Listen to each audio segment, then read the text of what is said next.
Hi everyone, welcome back after a long break. We'll now be looking at the last section of Germany's defeat in World War II. Okay, if you recall, we had three main reasons as to why Germany was defeated in World War II, and today we'll be looking at the third one, which is Allied resistance.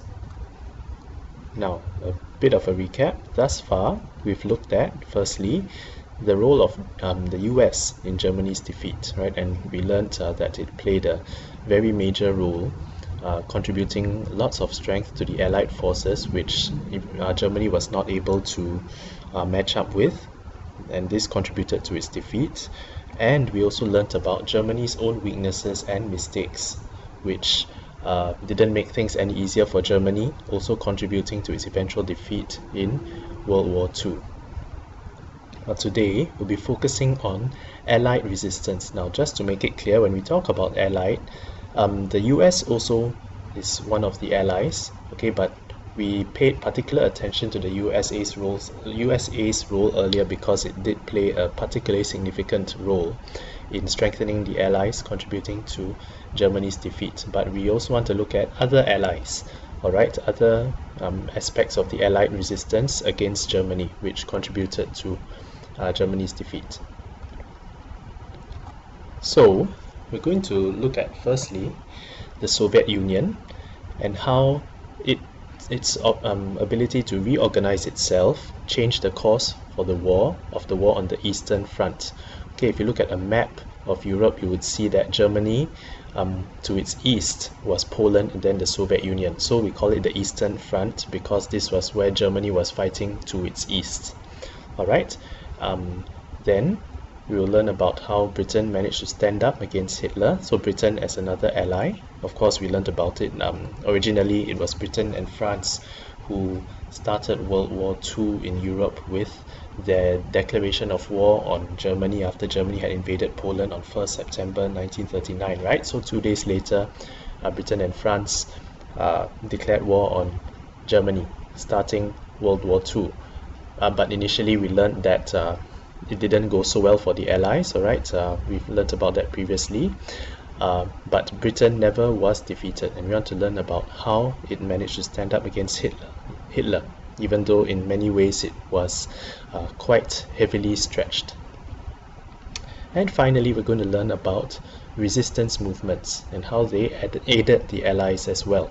Okay, what do we mean by resistance movements? That means not particular countries, alright, but other forces from various countries which are occupied by the Germans or under threat by the Germans, who organized themselves as unofficial non-government military units, okay, to resist. That's what they call resistance movements, okay, to resist, to oppose the Germans, right? And this also contributed to the eventual Allied victory. So as you can see, we're going to start off by looking at the role that the Soviet Union played in Germany's defeat, alright? Hitler versus Stalin. Now please, if at this stage you still don't know who is from which country, you better remember it now. Okay, Hitler is from Germany, Stalin is from the Soviet Union. Alright, and their positions here represent also where they are located on the map, in the sense that Germany was to the west of the Soviet Union, which was to the east. Okay, so the Soviet Union did play a very important role in the eventual defeat of Germany. As you can see, it was responsible for defeating 80% of the German armed forces on the Eastern Front during World War II. Eastern Front, like I said, means the front fought between Germany and the Soviet Union. Okay, now if you would recall, or even before this, sorry, if you would recall, earlier on when we were learning about the steps of aggression leading to the starting of World War II in Europe, that Stalin had signed the pact, the Nazi-Soviet Pact of Non-Aggression with Hitler. Okay, so between basically called the Nazi-Soviet Pact of Non-Aggression, and this allowed Hitler to invade Poland without having to fear any repercussions, having to fear any resistance from Stalin, right? And so they were basically not they weren't exactly allies, but they agreed not to hinder each other's efforts, right?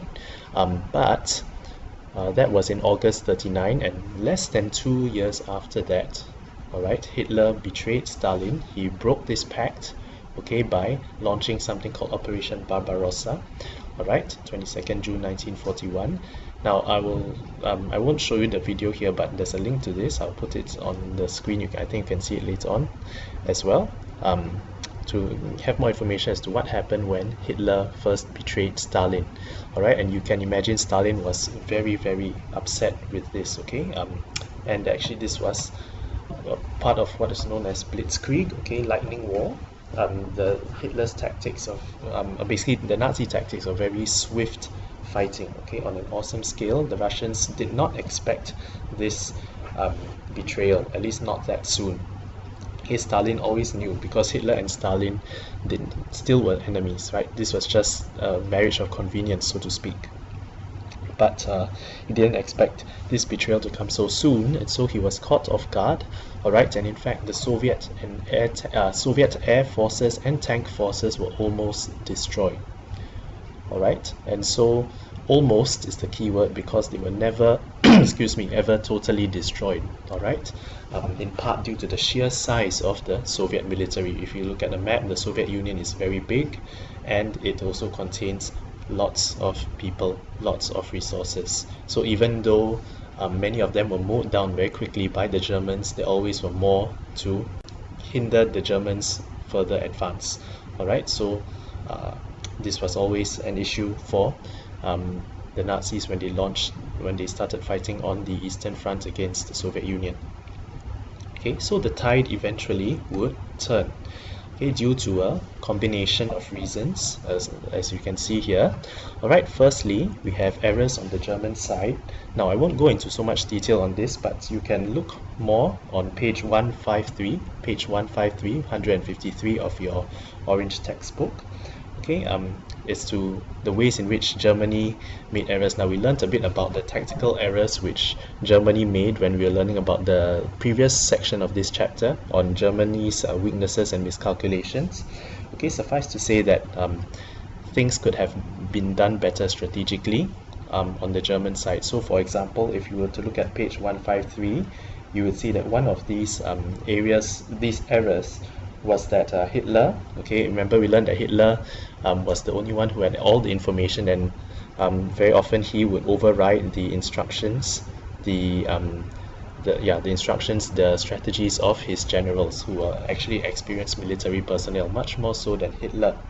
And so when Hitler, for example, he wanted to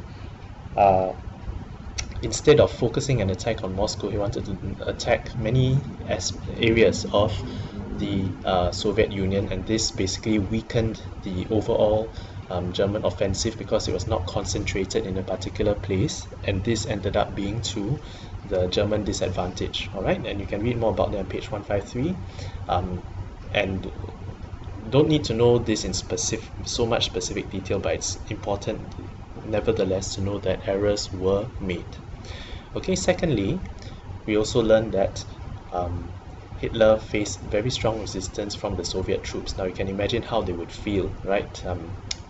Being betrayed, so to speak. And Stalin, of course, was the you know that if you cross Stalin, all right, he's going to come back at you with a vengeance. And so this was also trickled and transferred down to his troops as well, who fought very bravely and very strongly.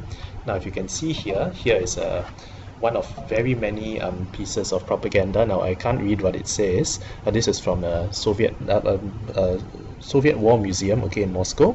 But obviously, as you can see here, this is a Nazi official painted in a very devilish light, and he is being captured by the communists. Okay, this star also represents the communists, and you can see here also the communist pincer. All right, and really going after a Nazi official again in a very devilish light. So this basically is to show how the Soviet troops were very heavily influenced, and the morale was high to want to defeat the Nazi troops. Okay.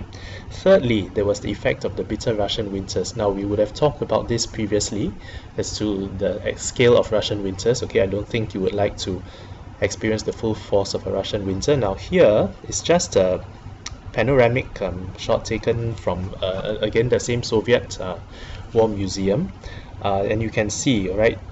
I know it's just a picture, but you can see how it's like to fight in winter conditions and very, very cold conditions. It's not like, you know, in your freezer -5 degrees Celsius, but this can be minus double digits, -30, -40 in the worst points of time in winter. So it's really very tough winters which the troops had to deal with. And of course, the Soviets, being from there, even though it was still very cold, they would be better equipped to fight and to handle these harsh conditions than the German troops. While Germany can get cold, it would not typically get as cold as it would in Russia. So this was something which the German troops found very hard to deal with. Okay, and also due to Lend-Lease aid from 1942 onwards. Now, in the first section of this chapter, we learned about the indirect help provided by the American forces through first cash and carry and later on Lend-Lease. Now, after the Soviets entered the war, so they formed part of the Allies, the Americans would also provide further aid to the Soviets to help them in their efforts against the Germans, which also helped strengthen the Soviet war effort against the Germans, contributing to Germany's defeat. So the effect of this, we learned that initially the Soviets were beaten back very strongly and on the verge, almost close to defeat. But now, through all of these, all right, these gave the Soviets, the chance to reorganize their army, to rebuild their economy, restore military production, so that they could be in a better position to eventually defeat the Germans, which they in the end did end up doing. Alright, so you must understand that the Germans initially had the advantage in the Eastern Front and the Soviets were pushed back, but due to these, this enabled the Soviets to recover in this manner. So you won't need to know the details of the battles between Germany and the Soviet Union. You can look at a very useful overview again on page 153. What we will do though is just look briefly at these three battles between the Nazis and the Soviets, the battles of Moscow, Stalingrad and Kursk, and spoiler alert, well, if it is one, basically all of these were Soviet victories. Okay, and this is just in case you're interested to watch a movie based on, in particular, the Battle of Stalingrad. This is Enemy at the Gates. This is featuring Joseph Fiennes and Jude Law. This is about like 16 years ago, 2001, I believe. Worth watching if you are more interested to find out more to see movies based on what we are learning about. So the first of these battles was the Battle of Moscow. Initially, as what I mentioned earlier, Hitler's attack on the Soviet Union was spread out, but later on, as it became more focused on Moscow, this was a very significant battle. Okay, Moscow itself was very politically significant because, as you know, this is the capital of the Soviet Union, so it would be a big coup for the Nazis if they were to take over control of the Soviet capital. And in fact, at this point in time, it was very much a danger that the Soviets would lose Moscow. Stalin, he holed himself up together with some of his other key leaders in a Moscow subway station, to oversee the attack, right? But significantly, unlike Hitler, he would listen to the opinions of his generals and not be the overall one making all the decisions. You can read more about this on page 153 as well. Basically, the delays in the launch of the Battle of Moscow, because as I said earlier on, the Nazis had invaded the Soviet Union in June, but only in October, when it started to get cold, did the battle start.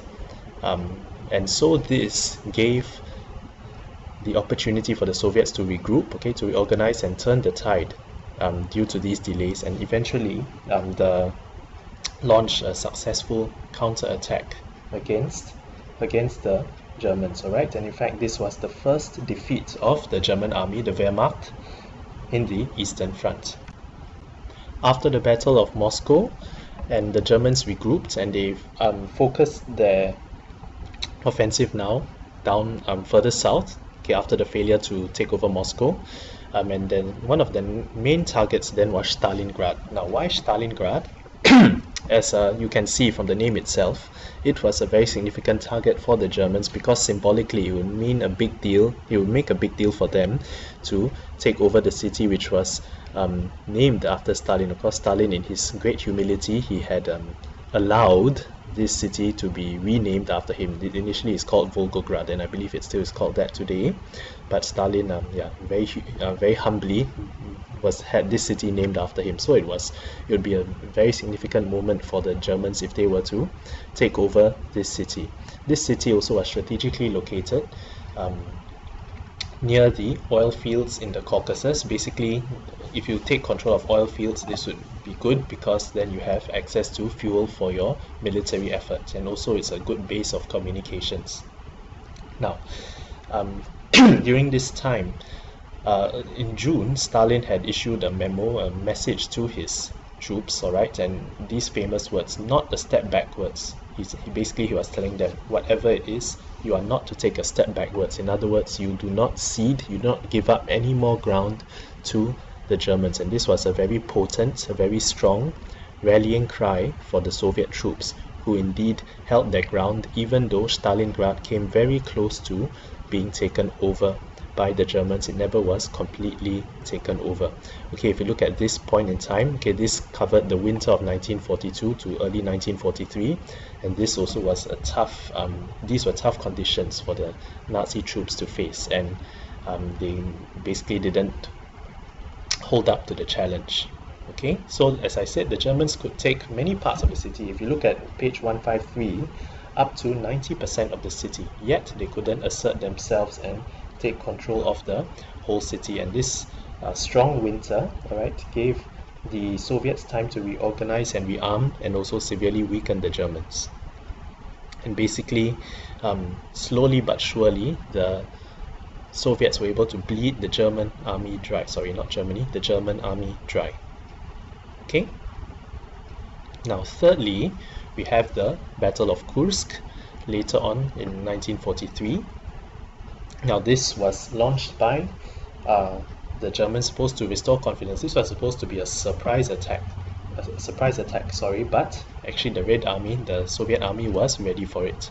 Again, this proved to be the greatest tank battle in World War II. Okay, you don't necessarily need to remember this, but basically the point is this was launched to restore confidence, but as we learned earlier on, the Soviets ended up further weakening the German confidence. Alright, this was the last major offensive by the Germans in Russia, which of course it failed, and the Germans retreated from the Eastern Front from this point onwards, as this was a very decisive Soviet victory.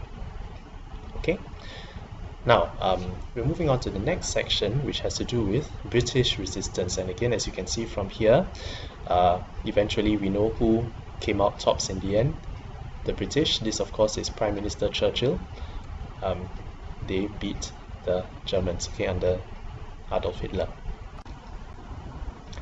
Now, in case you are unfamiliar with who Churchill was, of course you shouldn't be, but in case you are, now he was the Prime Minister who had taken over from Chamberlain. Chamberlain, of course, of appeasement fame or infamy, as we learned. He was the previous Prime Minister of Britain, but later on Churchill took over, okay, partly because Chamberlain, he was really very broken after he saw the failure of his grand policy, his grand plan of appeasement, because he saw that he was wrong, and in the end had basically facilitated further Nazi confidence, leading to the outbreak of World War II. So in 1940, basically Chamberlain stepped down and Churchill took over, and this was the excerpt of his first speech made in Parliament after he became the Prime Minister. Now you can read it for yourself, and I also put up a link to an audio recording of him speaking this. But basically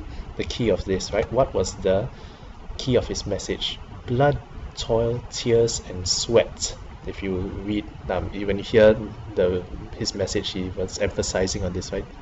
What was his message in this? Basically, that WC stands for Winston Churchill. He planned to lead Britain to fight the Germans till the end, till victory was achieved. There was no turning back. Okay, very similar to what we saw earlier with Stalin, right? Not one step backwards. He would fight until the end, would not give up until victory was achieved. Okay, for that matter, another of Churchill's very famous speeches, right? He once said, never, never, never, never.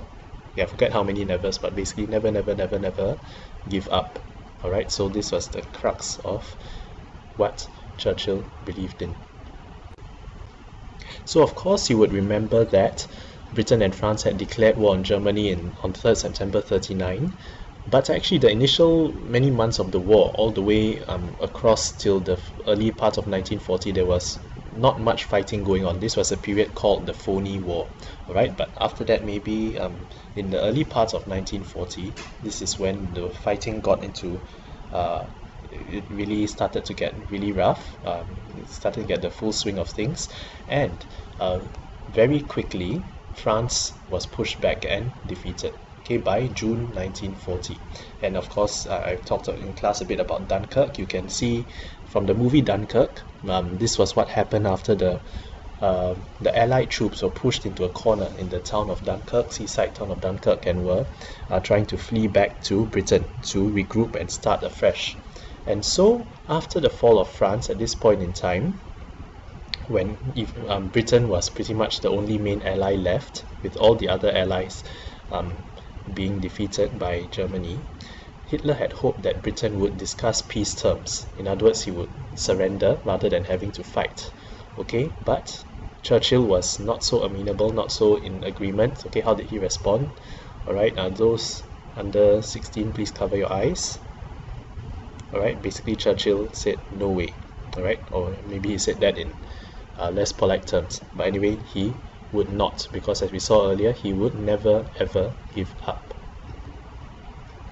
So, this then marked the point when Hitler tried to use offensive means to defeat Britain. If you recall earlier, we talked about Blitzkrieg, okay, the successful German advance in the Eastern Front, where they were able to take over large amounts of land within a short period of time through their Lightning War. Okay, but if you notice, this Eastern Front is very different from towards the West. Why couldn't Blitzkrieg work against Britain? Or as well as it did against the Soviet Union, or in fact against France, which we saw very quickly had fallen. Basically, excuse me, because this relied on the fast and flexible deployment of large numbers of ground troops. Okay, very important, ground troops, right? As you can see, all of this, the continental Europe, that means they could move by land. Britain, on the other hand, where the UK is located on, is an island, and so you could not deploy ground troops onto British soil or move them very quickly just like that because of the sea, which is why when the troops moved over to where they cornered at Dunkirk and they eventually moved over to the UK, this was very significant for them, because this meant that it would be harder for the Germans to reach them once across the English Channel, which they couldn't do. Alright, so Blitzkrieg couldn't work against Britain as it could against the Soviet Union, which is why you see Britain never ever did fall to the Germans. Hitler needed to gain ANC supremacy before his troops could invade Britain. And so he had planned to launch something called Operation Sea Lion, okay, which was amphibious meaning both by land and by water, and also airborne invasion of Britain. Okay, and these were his plans, okay, and some of his planes which he was going to use in his planned invasion of Britain. Okay, and in fact, many cities in England, particularly in the south, okay, such as of course the capital of the UK, London, many of these cities were heavily bombed. Okay, and Hitler, his aim was to devastate the RAF by bombing all of these different areas, as you can see over here. Alright, But remember, we learned earlier on from the previous section how Hitler, he initially was going to focus on the RAF, but later on he changed focus to the cities, and this gave the RAF time to recover. Another blunder on his point. And in fact, the bombing of the cities, while it did cause tremendous devastation and damage to the British cities, it strengthened the morale of the Britons, the British people, for their morale to fight on. And so in fact, Hitler's tactical changes didn't work, and they actually made it harder for him to achieve eventual victory.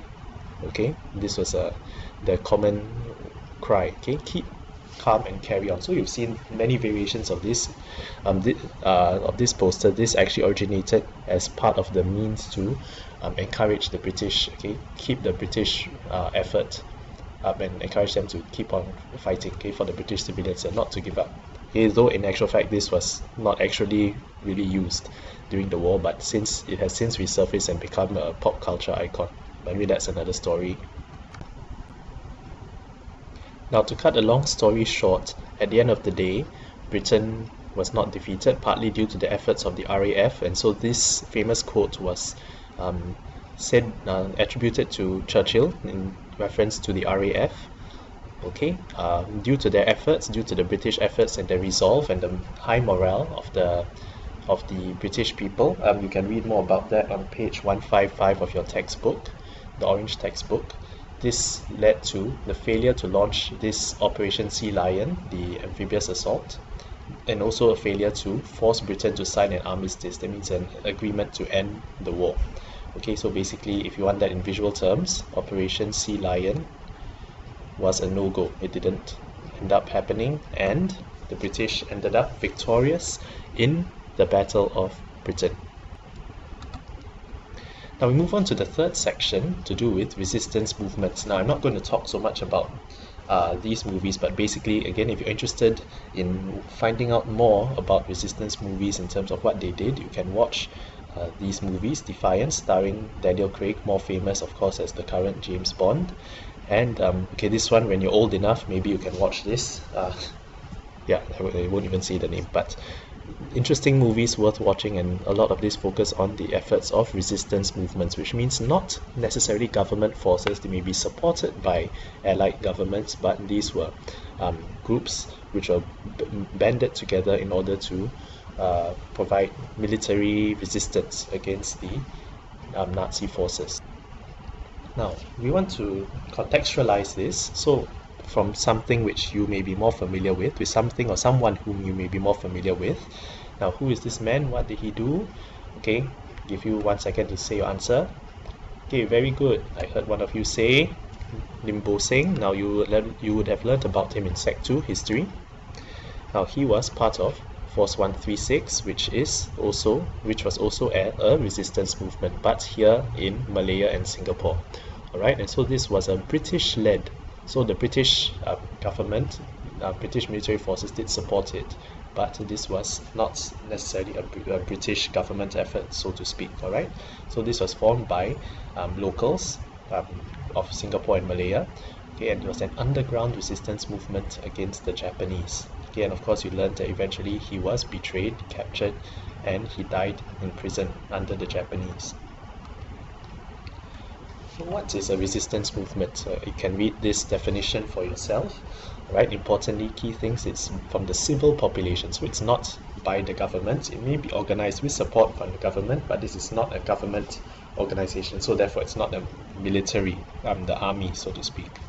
And this is put in place to resist the legally established government or the occupying power, in this case the Nazis, which is what we're learning about, and to make things more difficult for those running the country. Now, I can't show this due to copyright reasons, but I'll show you the link. Okay, if you want to see an example of what the resistance movements did, okay, you can see this scene of how they sabotaged and hurt the Germans.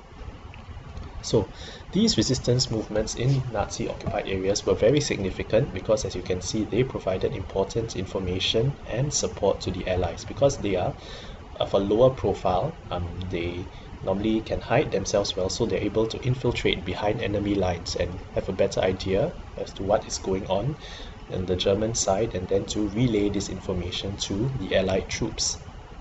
Alright, they engage in things like sabotage operations. Okay, doing this would be important to make it harder for the Germans to transport equipment, transport people, and of course factories. This would hinder their war efforts. Also spread false intelligence to Germans, so to tell somehow give Germans false information as to what the Allies were planning to do, so that they would make the wrong move. And they also helped Allies gather intelligence, that's what I was saying, okay, about what the Germans were doing. So they give right information, right intelligence to the Allies, and they try to spread false intelligence to the Germans, in this way helping the Allied war effort. And many of them joined attacks on the Germans, especially when the Germans began their retreat. Okay, we learned that, in fact, by the time when the Germans were starting to get weaker, alright, and they're starting to retreat and no longer on the advance, the resistance movements capitalized on this to to push the Germans out. Now, some of these key resistance movements you can see there from the Yugoslavs. Yugoslavia today no longer is in existence, but if you're familiar with countries like Croatia, Serbia, Slovenia, Montenegro, Macedonia, all of these used to be part of the country which is now, which was once called Yugoslavia.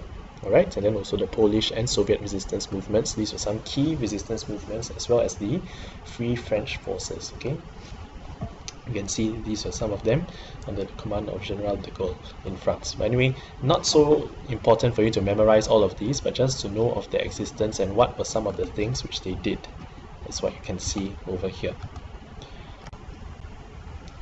Now, if you're more interested to find out more about the resistance fighters, okay, I have one example of a fighter whom you may want to find out more about. This is Pinkus Kartin, a communist Polish fighter against the Nazis. You can click on his, I will give you a link over here, I think you'll see it, so that you can find out more about one particular resistance fighter stories. Okay, so just to take note that in particular the communists in the Eastern Front, okay, who they already had some experience in this kind of the kind of warfare, so almost like guerrilla warfare, which was necessary for their efforts. Okay, they played a very important role in pushing back the Nazis to the Nazis' eventual defeat.